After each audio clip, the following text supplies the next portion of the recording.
La chair est un endroit où nous devons parler d'une seule personne, Jésus-Christ de Nazareth, où nous devons annoncer un seul message, l'évangile. Nous devons faire très attention à ne pas utiliser la chair pour régler des comptes personnels ou pour pouvoir relever sa réputation. C'est très important. La chair n'est pas faite pour cela. Elle est faite pour enseigner le corps de Christ. Elle est faite pour annoncer l'évangile. Elle est faite pour parler d'une personne, pas parler de sa personne, pas parler de...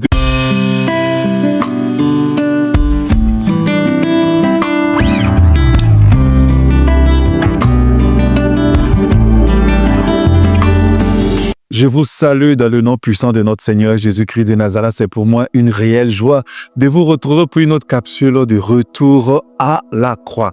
Dans Retour à la croix, nous parlons de tout ce qui concerne la croix. Nous sommes convaincus que les messages d'aujourd'hui doivent partir de la croix et doit aller vers la croix afin de préparer les enfants de Dieu au retour du Seigneur.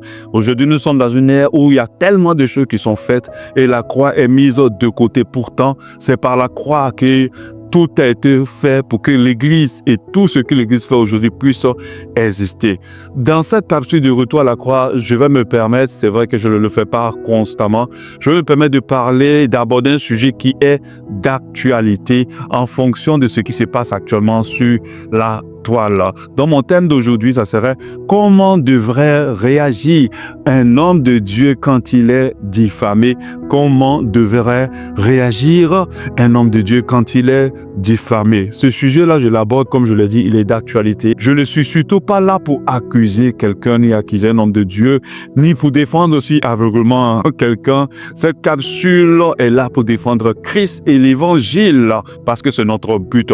Voici ce pourquoi nous pouvons nous engager, moi personnellement, sans hésitation et sans retenue, surtout lorsqu'on parle de Jésus-Christ et lorsqu'on parle de l'Évangile.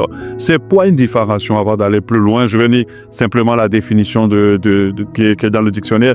Diffamer, c'est le fait de porter atteinte à l'honneur ou à la considération d'une personne ou d'une personne morale ou une entreprise en émettant publiquement une allégation ou imputation du fait précis qui porte atteinte à la réputation de cette personne. Voilà ce qui c'est que diffamer.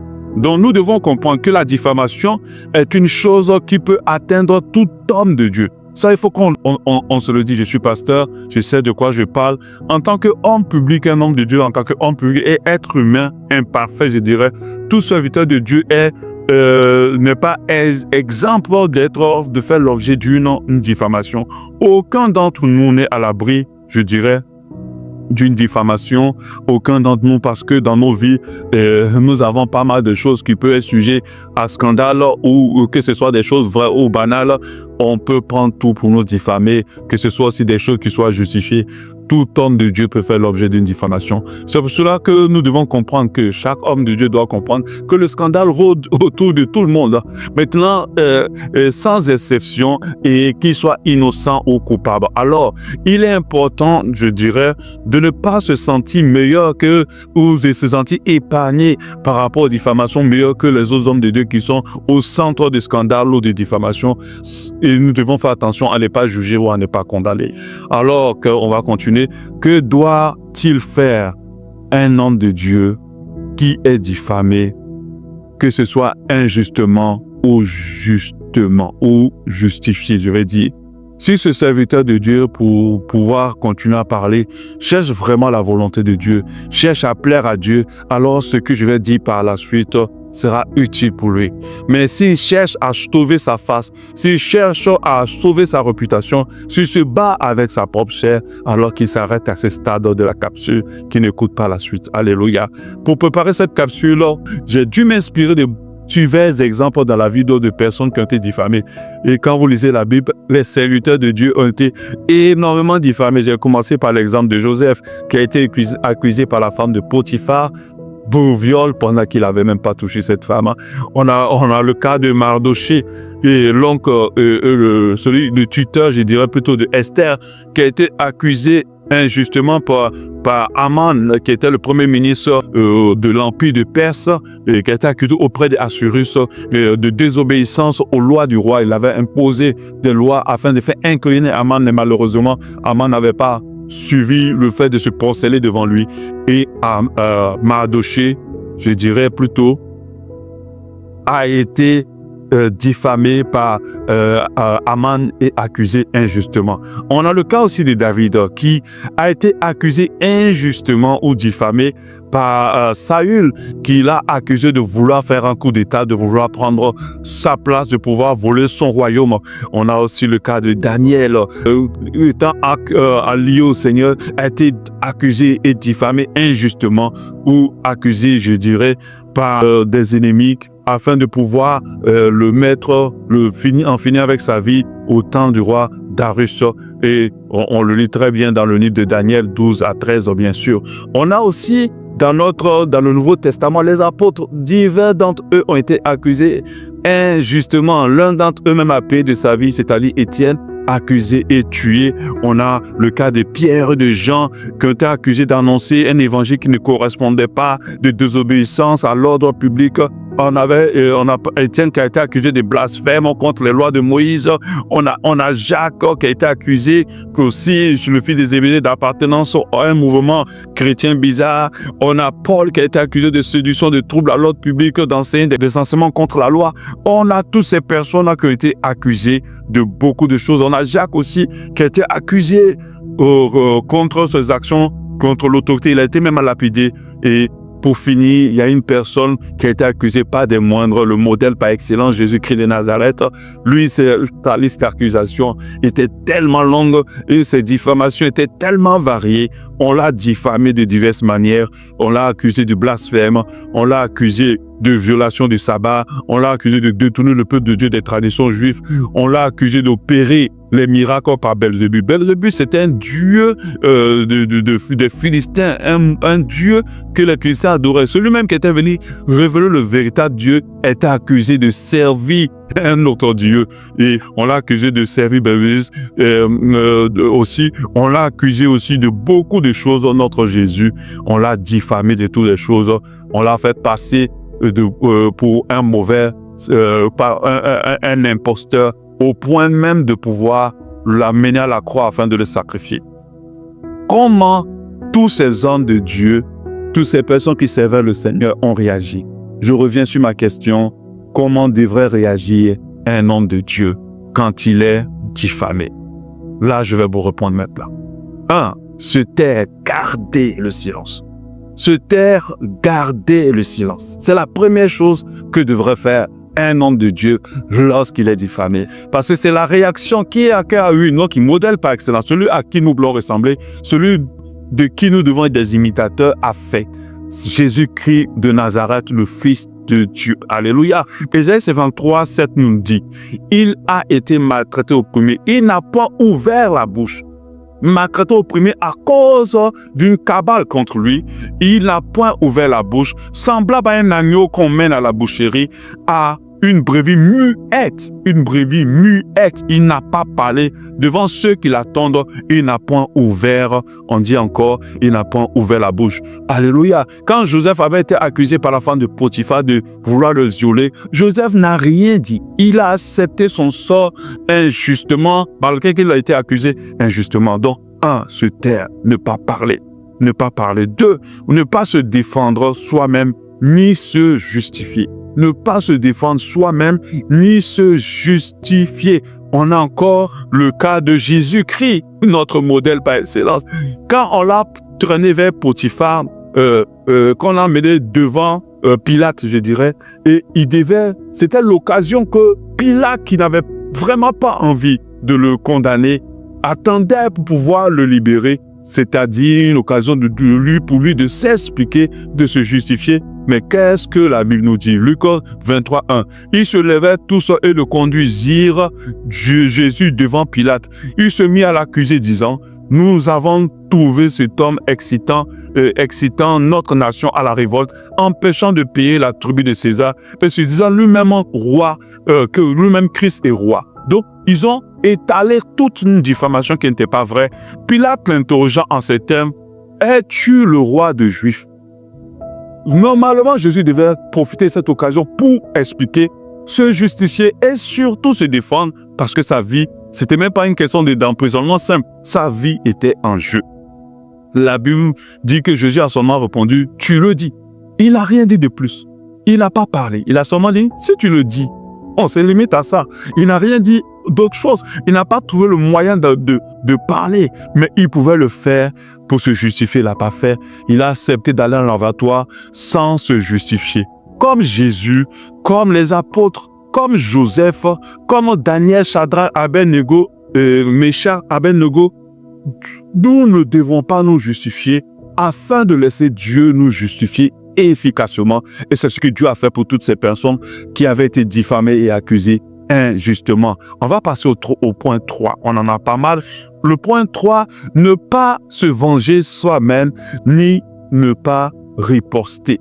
Ne pas se venger soi-même, ne pas riposter. Nous avons Romains 12, 19. Ne vous vengez point vous-même, bien-aimés, mais laissez agir la colère, car il est écrit, Dieu dit, à moi la vengeance, à moi la rétribution, dit le Seigneur. Alléluia. David avait eu à un moment de l'occasion d'éliminer celui qui le a diffamé, celui qui l'a accusé injustement, celui même qui a en voulu à sa vie. Et qu'est-ce qu'il a fait dans cette grotte? Et il l'a pas éliminé. Il a laissé la vengeance à Dieu et Dieu l'a vengé efficacement. Donc ne pas se venger soi-même, ne surtout pas riposter par rapport aux attaques qui atteignent un homme de Dieu lorsqu'il est diffamé. 4. Dire et exposer la vérité, ne pas la cacher ni la traficoter, même si elle doit nous condamner. Alléluia. Il faut dire la vérité. Il ne faut pas chercher à traficoter. On a vu des accusations d'hommes de Dieu qui passent derrière, qui prennent des faux témoins, qui trafiquent des informations, qui cachent d'autres, qui cherchent à sauver leur image. Et ça, ce n'est pas une bonne réaction, ce n'est pas une bonne attitude. Acceptez la condamnation. Si les hommes vous condamnent et que Dieu ne vous a pas condamné, alors Dieu vous justifiera et Dieu sera avec vous. Et ça, c'est très important de comprendre. C'est pour cette raison que Jésus a été lapidé. Jésus a été chassé parce qu'à chaque fois qu'on le diffamait et qu'on le fait passer pour une personne qui était fausse, il leur disait simplement la vérité.